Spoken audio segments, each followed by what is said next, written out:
Assalamualaikum warahmatullahi wabarakatuh. Perkenalkan, nama saya Muhammad Ali Akbar Busiri. Saya kelas 6, semester 6, kelas C. Nah, di sini saya akan membuat membuat video untuk memenuhi sebuah tugas materi mata kuliah praktek bisnis pendidikan. Nah, terkait dengan tugas-tugasnya, ini tugas yang pertama, soal yang pertama. Yang kedua, dan ini yang ketiga. Oke,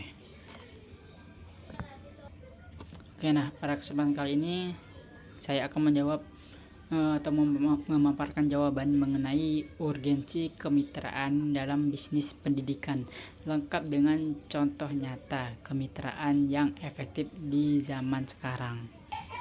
Oke, poin pertama, kenapa kemitraan itu urgen? Nah, pertama-tama saya di sini ingin meluruskan dulu satu hal.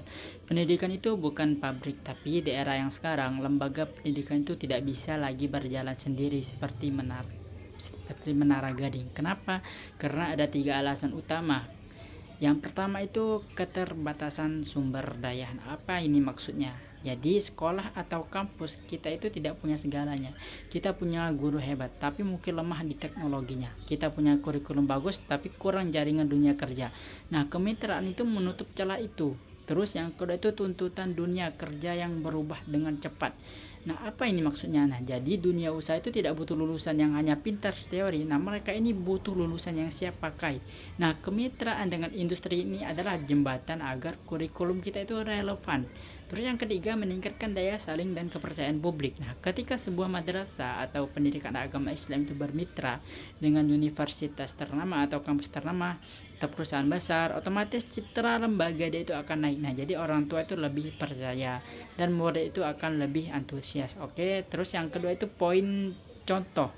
Apa contoh kemitraan yang efektif? Nah, saya kasih satu contoh yang sudah terbukti. Jadi yang pertama itu contoh kemitraan sekolah dengan usaha. Jadi SMK dengan perusahaan. Nah, misalnya SMK di negeri Jawa ini tengah menjalin kemitraan dengan PT Toyota atau Astra. Nah, bentuknya itu seperti apa? Jadi guru-guru SMK itu dilatih langsung oleh teknisi pabrik. Terus siswa magang 6 bulan dengan sistem block release. Yang ketiga, perubahan itu memberikan mesin-mesin latihan ke sekolah. Terus apa hasilnya? Jadi 85% hasil lulusan ini langsung terserap kerja. Nah, ini itu bukti bahwa nyata kemitraan itu mengubah lulusan pengangguran menjadi lulusan berdaya saing, sehingga ketika dia lulus ini dia akan langsung diterima pekerjaan atau terserap oleh pekerjaan. Oke, baik, saya di sini akan melanjutkan ke pertanyaan nomor 2. Nah, di sini saya akan langsung menjawabnya dengan jelas ya, dan dapat mudah dipahami dengan jelas. Oke, untuk jawaban soal nomor 2, di sini saya akan menjawab tentang pengaruh kepemimpinan strategis dalam keberhasilan praktik bisnis pendidikan di sekolah. Nah, hadirin teman-teman sekalian yang saya hormati ya. Nah, di sini saya ingin memulai dengan pernyataan tegas bahwa kepemimpinan strategis itu adalah 70% keberhasilan bisnis pendidikan dan 30%-nya itu adalah sistem, guru, sarana. Kenapa saya berani bilang begitu?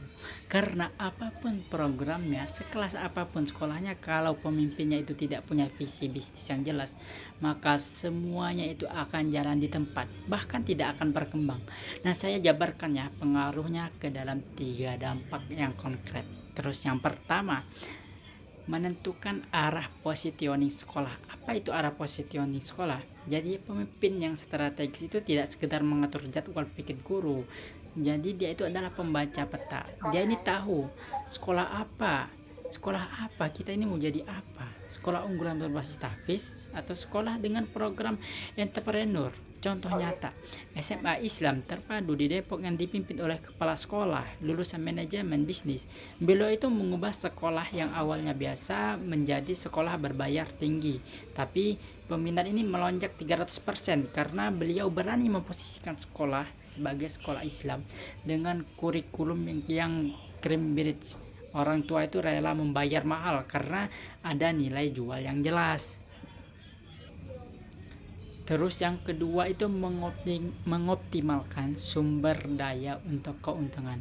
maupun profit dan non profitnya. Jadi pemimpin yang strategis itu piawai dalam mengelola aset.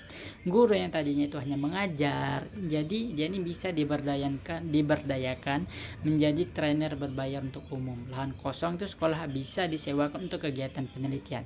Dana BOS itu tidak hanya untuk mengkonsumsi, tapi sebagian dialokasikan untuk marketing school dan pengembangan usaha koperasi sekolah. Nah, saya kasih data kecil, sebuah MTS yang misalnya yang berada di Jawa Timur di bawah kepemimpinan kepala sekolah yang strategis. Nah, ini berhasil meningkatkan pendapatan sekolah dari dari 50 juta rupiah per tahun menjadi 250 juta per tahun hanya dari menyewakan gedung dan membuka kelas keterampilan malam hari untuk masyarakat umum. Nah, itu merupakan pengaruh yang nyata. Terus poin yang ketiga, kita itu membangun budaya dan tim yang kuat. Pemimpin strategis itu tahu bisnis pendidikan ini bukan tentang uang semata, tapi tentang orangnya. Bagaimana dia membentuk tim yang solid, bukan bawahan yang takut, tapi rekan kerja yang saling percaya. Dia ini memberi ruang inovasi. Guru boleh mencoba metode baru asalkan terukur. Dia juga berani take risk, misalnya membuka jurusan baru atau kerjasama dengan pihak luar. Walau di awal terasa berat, tapi ini akan berjalan lancar. Contoh, misalnya kepala sekolah di salah satu SMA swasta ini diberi kebebasan pada guru-guru muda untuk membuat podcast, pendidikan, dan channel YouTube sekolah. Hasilnya, dalam 1 tahun jumlah pendaftar siswa itu baru naik 40% hanya dari konten digital. Itu karena pemimpinnya itu berani mendorong perubahannya.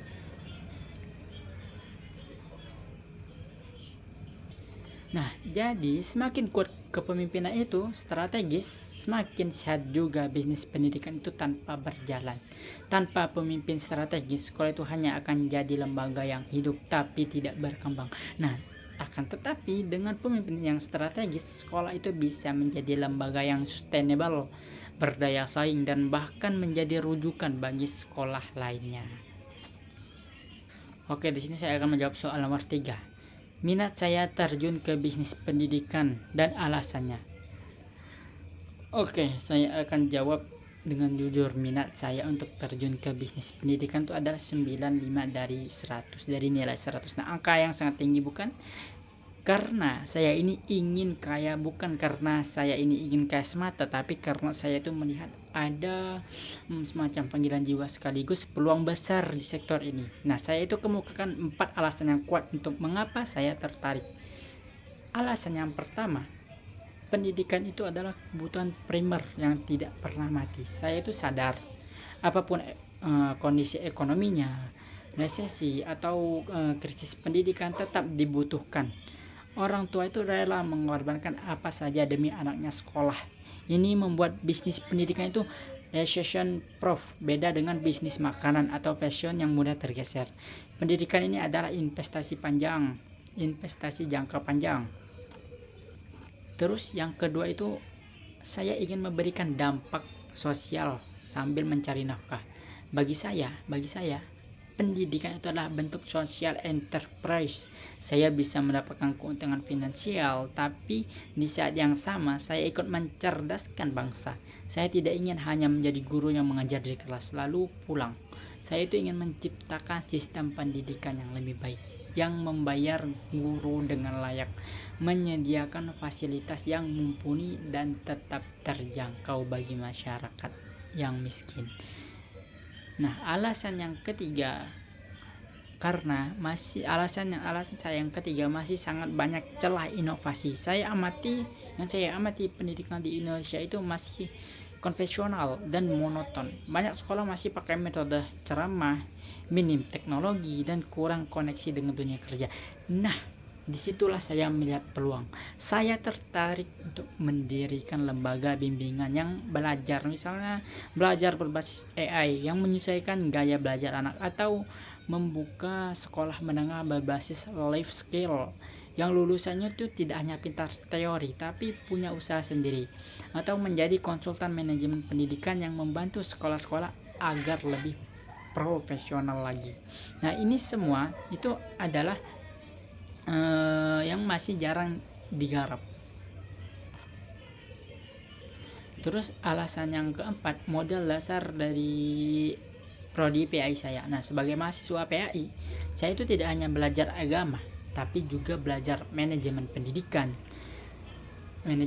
Islam, psikologi, dan metodologi pengajaran. Nah, ini itu modal yang sangat relevan. Saya paham karakteristik siswa itu, saya paham untuk nilai-nilai akhlak, dan saya paham bagaimana mengelola pendidikan yang berkarakter dan berkualitas. Nah, jadi kesimpulannya itu, saya itu tidak hanya berminat, saya itu sudah membayangkan diri saya di dalamnya. Mungkin 5 tahun lagi saya itu akan membuka sekolah dasar Islam terpadu dengan konsep one student one skill. Nah, atau mungkin menjadi direktur di yayasan pendidikan yang mengelola beberapa unit usaha. Yang pasti saya ini ingin menjadi bagian dari perubahan, bukan sekadar penonton saja. Oke, sekian yang dapat saya sampaikan. Kurang dan lebihnya saya mohon maaf. Terima kasih kepada teman-teman semuanya yang sudah hadir, yang sudah menonton dari awal sampai akhir di video saya ini.